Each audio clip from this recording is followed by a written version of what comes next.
Bullshit. Bullshit. It's bullshit, man. I go, yeah, it is bullshit, man. You're talking bullshit. Bullshit. Bullshit. Yeah. And eventually, people would stop talking shit. That could take off. We should not confuse science literacy with knowledge of science as distinct from passion for science. Real. You can be passionate about science and not really know much about it. You can dream about what kinds of things science and technology can bring to your civilization. Real. So when I look at elementary school children and I see them excited about programming that is actually fundamentally conceived for adults, but children can consume that product.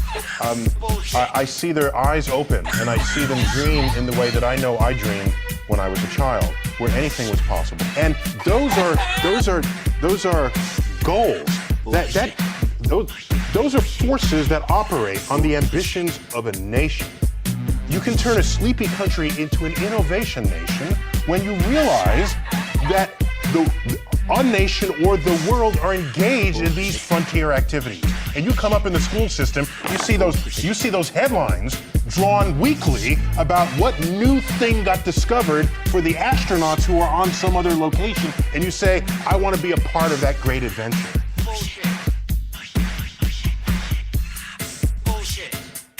And then you don't need special programs to get people interested in science because the very news headlines are the ones doing that for you.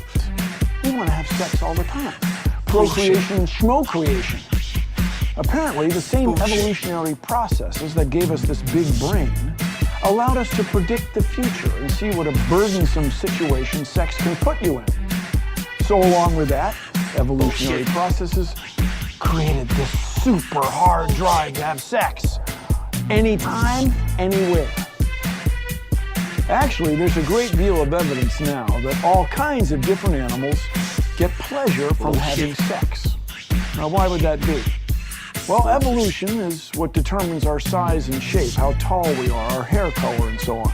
Well, apparently it also determines what we feel, our emotions. So by getting pleasure out of sex, we are driven to have sex and pass our genes on.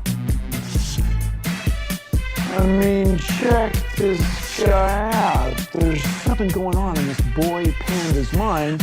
I was going to start with Brian Cox, the scientist on the panel, and can you provide scientific data or evidence that might help Barry Cassidy convince Malcolm over here that human-induced climate change is the reality?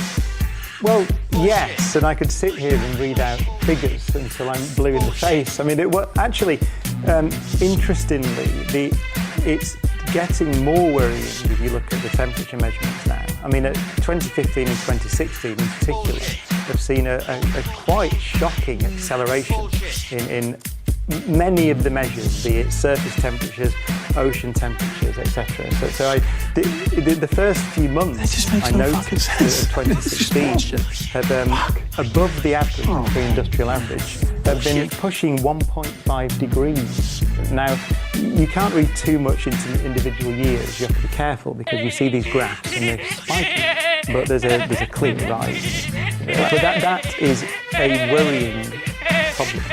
Because what would happen if we reached 2%? Oh, there are some shocking predictions actually that you see where places in the Middle East, for example, that are already experiencing temperatures sometimes in excess of 50 degrees this year, become essentially uninhabitable for certain periods of time. Bullshit. So it exacerbates, sea level rise, etc. What it does, it exacerbates some of the problems we're seeing. We just spoke about refugee problems.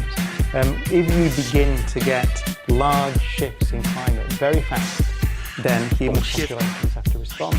So how do you respond on very short timescales? One of the things you do is you move.